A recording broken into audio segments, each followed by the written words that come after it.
ามาต่อ EP 2เนาะหลังจากที่เฮามานบักเวอนะโตกับบ่ใหญ่บ่ได้ดอกทุกคนประมาณ14-15กิโลเนาะหลังจากที่ว่าเฮาเผาอันนั้นกรอบแล้วหรือว่าซ้ำแหละสิ้นส่วนแล้วในพานก็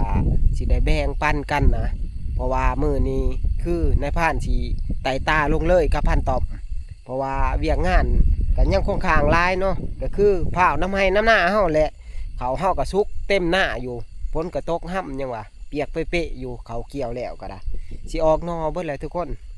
หลังจากที่เฮากินหนังกรอบแล้วกันในพานก็สิได้ไต่ตางูกลับบ้านพุ่นแหล้วเนาะกลับกับพันตอบส่วนว่าทีมงานเฮาก็ยังบ่ทันได้กลับดอกเนาะเพิ่นยังสิอยู่อีกคืนนึงเพิ่นสิลงเมื่อน้ำล้างเนาะเมื่อแต่ในพานเองกับพันตอบนะเพราะว่าเวลามันก็จันเจาะนะเผาน้ำเวียกน้ำงานแน่อ่ะจะน้อยหนังกรอบทุกคนพูดพันเฮียงเพิ่นกำลังเผาอยู่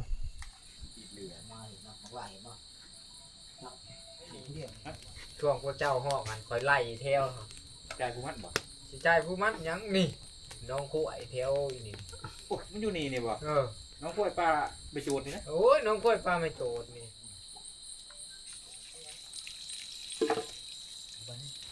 ห้อยค่ะบ่ใส่ผ้าเลยเนาะใส่มืออย่างเดียวใส่มือเอา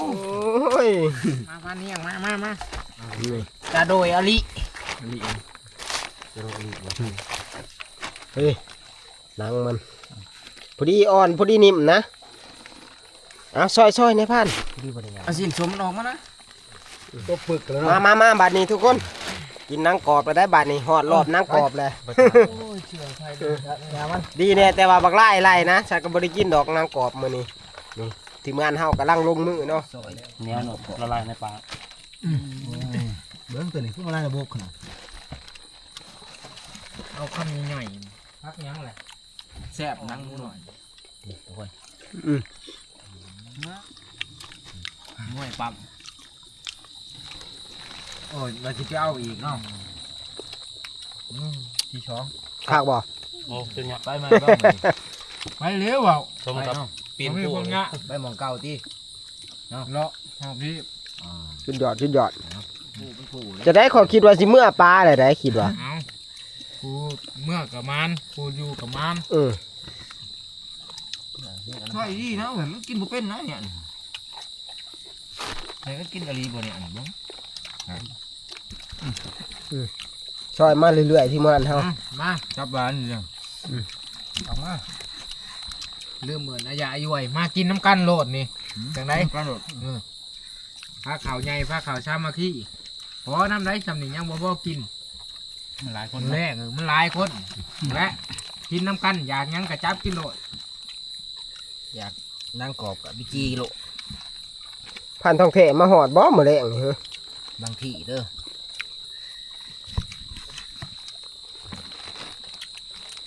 รอดนี่บุญปากพันทองแท้บอลมี่แล้วรอดนี่ฮะโอ้เพชรใครตัวนี้เพชรเจียวตัวนี้ใครตัวนี้เราบุญแก้วเหรอตอนนี้ก็อยากอยู่แหละถ้ากินปิ้งเนื้อน้ำพานเฮียงเพิ่นนะเพิ่นยังปิ้งอยู่หม้อแล้วบ่เฮ้ยเบิ่งไปน้ำก่อนได้เพิ่มบ่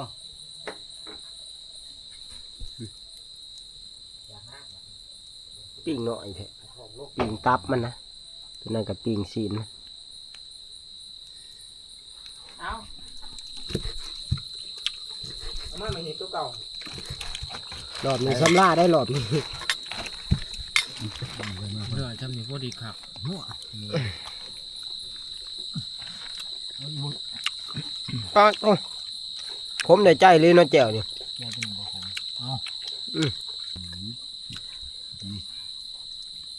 หัวใจมันแท้เลยดีเลยดีเลยช่วยบ่ช่วยพันใหญ่ลูกหัวใจบริใครลังมันเอาว่าพันใหญ่ผมบ่มักนั้นดิบๆตอนนี้เฮาก็มอบหน้าที่ให้พันเฮียงนะเป็นผู้สำเร็จเนื้อส่วนพันม่องก็ให้ไปยิงเอาไม้ตัวนึงจะดูไล่กว่าสิตัวใหญ่ๆเลยเด้อบัดนี้30 โลกับพ่อแล้วตัวใหญ่ๆแล้วมันหลายคนคือแนวนี้นี่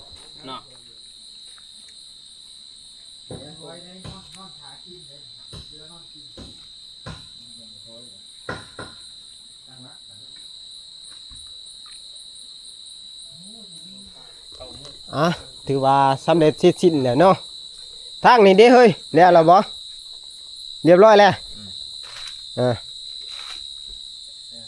ผ่านเฮียงกะสำเร็จแล้วแหละเนาะบาดนี้ผ่านเฮียงเพิ่นกะสิแบ่งปันเป็นผูดนะเพราะว่ามื้อนี้ในผ่านสิงูขึ้นบ้านกับผ่านตอมเพราะว่าเขาในผ่านก็ยุงหลายนะป่านนี้เมียก็จมหาแหละเนาะเพราะว่าเฮาว่าสิเมื่อแต่มื้อนี้พุ่นแหละแต่ว่ามันกะบ่ได้ลงเนาะเพราะว่าฝนมันก็ตกเมื่อก็คือสิบ่ได้เฮ็ดเวียกเลยจำเป็นได้ไปยามกับดัก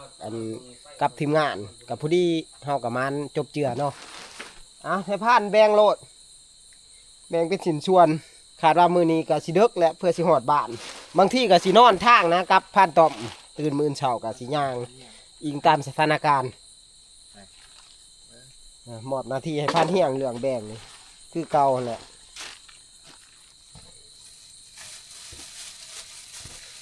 หมูหน่อยชมหมูหน่อยเอาเดี๋ยวแรงเลย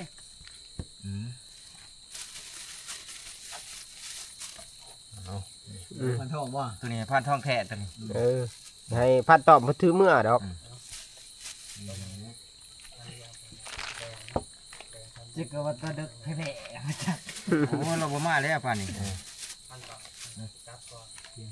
มาแล้วไปเดินมาช่องแผ่แบ่งชิ้นก่อนเนาะก็หน่อยรีรอหมูนี่ก็ได้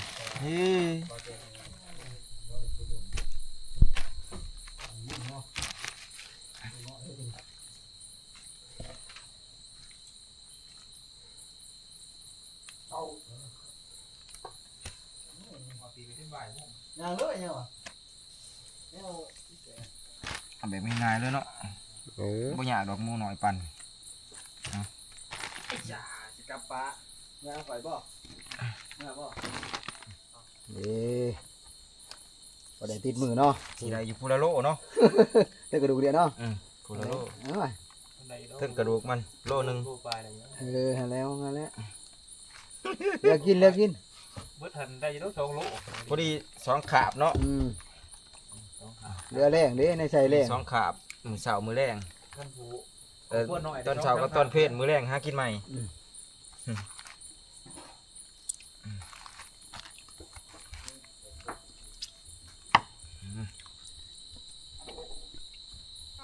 นายพันใหญ่ตีถือลงมือมันสินักยังเลยถ้าว่าเพิ่นถือได้ก็เจ็บบ่ถือถือโดดตอนนี้เฮาก็แบ่งปันกันเป็นที่เรียบร้อยแล้วเนาะหาถุงยางมาใส่ในพันมองถุงยางมาใส่ข่อยนี่สิถือลงมือให้ดอกถือเอาของข่อยเมื่อนำเลยโอเคตู้เย็นเจ้าของพันทองแท้ก็เข้าใจส่วนของพันทองแท้ให้พันตอบมาถือเด้อถือเองมันอยู่นี่จนมันเน่าเด้เพราะว่ามันสิเน่าถ้าว่ามันได้หรอกมันเน่าแท้ๆมันอื่นมันก็เน่า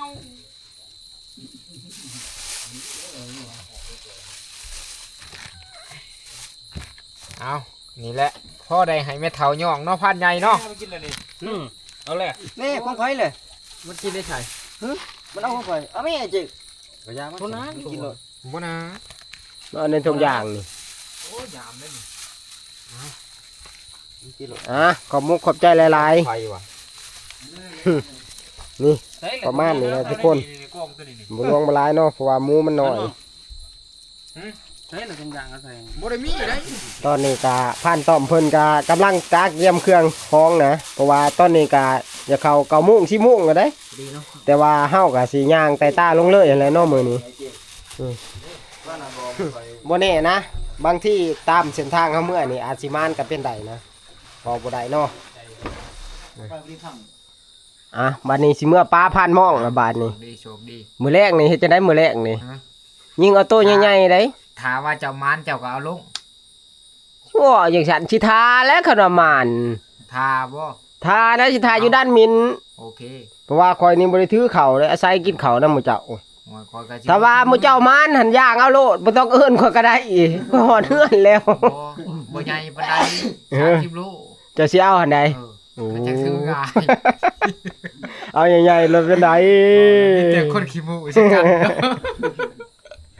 อ่ะ เอาดีสองคนซับเด้เนาะ คือว่าพันม่อง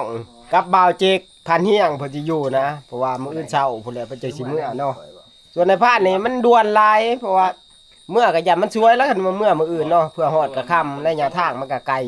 เลยสิเมื่อก่อนกับบ่าวตอมจะได้พร้อมแล้วว่าทีมงานเฮาพร้อมแล้วไปบ้านนี้ครับคอยแต่ตามมื้อแล้วบ้านนี้เพื่อฮอดถ้าว่าบางที่แล้วถ้าว่าเฮาเมื่อยเฮาก็สิได้นอนเมื่อนาพุ่นแหละว่าบ่ได้เด้คอยเลาะแต่ตามมื้อนี่แหละกับพานตอม2คนมื้อนี้บ่เมื่อบ่ได้ทุกคนเขามันยุงแห้งเลย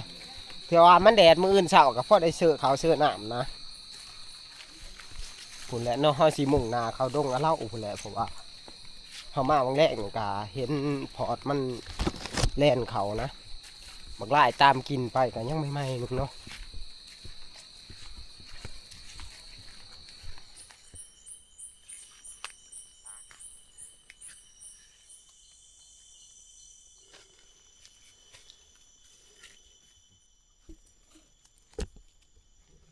นี่แหละเฮาไป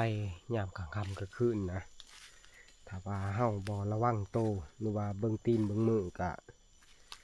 เครือใหม่มันลายนะถือว่าไม่ง่าวสัตว์ประเภทนี้มันมักยังอยู่ข้างทางไหนหรือว่าโคตรอยู่เนาะตามใบใหม่ประเภทงูเขียวบางโตวบางโตวอาจสิมีพิษนะแต่บางโตวอาจสิบ่มีแต่ว่าประเภทงูเขียวหางแหมนี่ครบนี่สิบ่วมไข่เลยทุกคนออกหอนเนาะมาหอนด้านใหญ่บอนที่คนเคยผักอยู่กับเงียบจิบทุกคนเพราะว่าช่วงนี้มันเป็นช่วงฤดูเกี่ยวเขาเนาะมุ้ยไผมาสนพ้นแถวนี้มาแต่ละเที่ยวเต็มเลยในด่านใหญ่ตัวนี้มีแต่ฝูพ้นเนาะเพราะว่ามันมีถามหินหรือว่าเงือบหินหลายแถว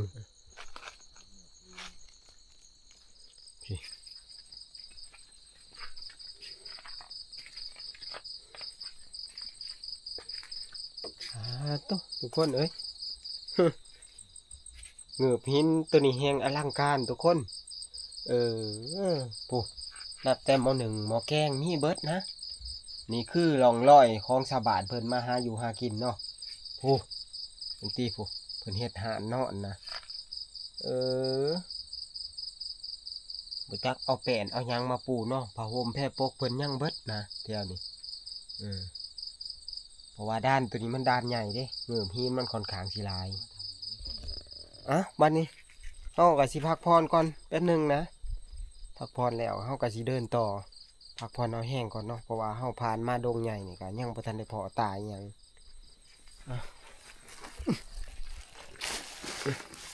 ว่างวันนี้พักผ่อนก่อนแป๊บนึง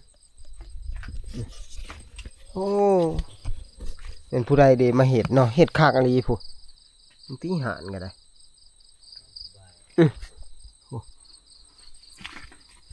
เพิ่นคัดอาหารใช่ตรงเงือบหินได้มองเลยทุกคนเอาหัวซุปของเงือบหินนี่ แต่ว่าเพ้อนี่ก็ห่วยยันได้สอดแจ้งอยู่มือนี้ เอาพักผ่อนเอาแห้งก่อนแป๊บนึง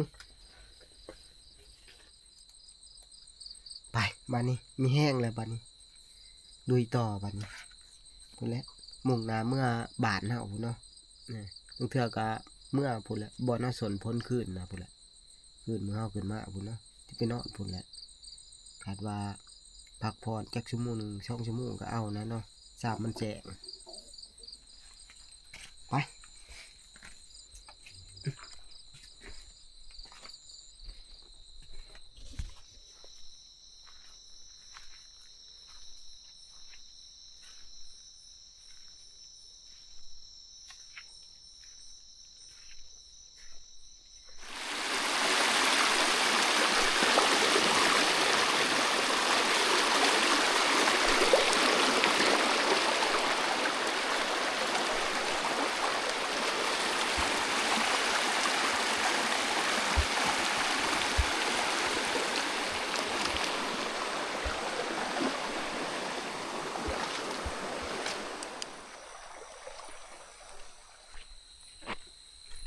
ตอนนี้ก็อยากเข้าตีหนึ่งตีสองแล้วทุกคน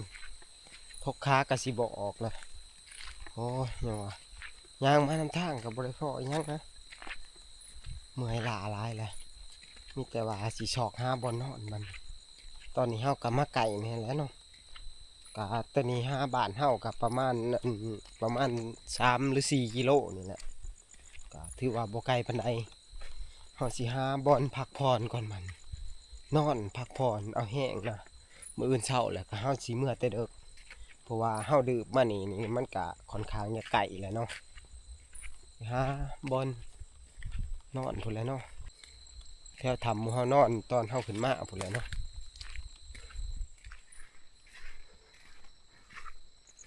เนี่ยสิชนแถวเงือบหินแถวนี้แหละสิข้านเขาทำใหญ่ก็ได้ ว่ากัน เอาไว้นี่แหละเรื่องคลองก็ได้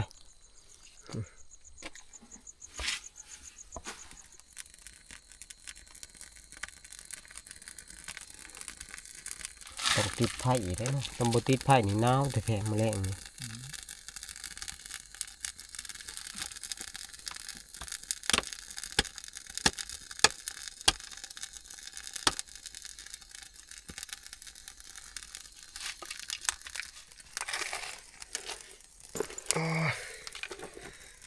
บต้นบโตมันนี่บันนี้ก็สิขอโตพักผ่อนก่อนบันนี้ไปพอกันมื้ออื่นเช้าทุกคนมื้ออื่นเช้าค่อยว่ากันใหม่นะเลิกนะอยู่กับนี่แหละ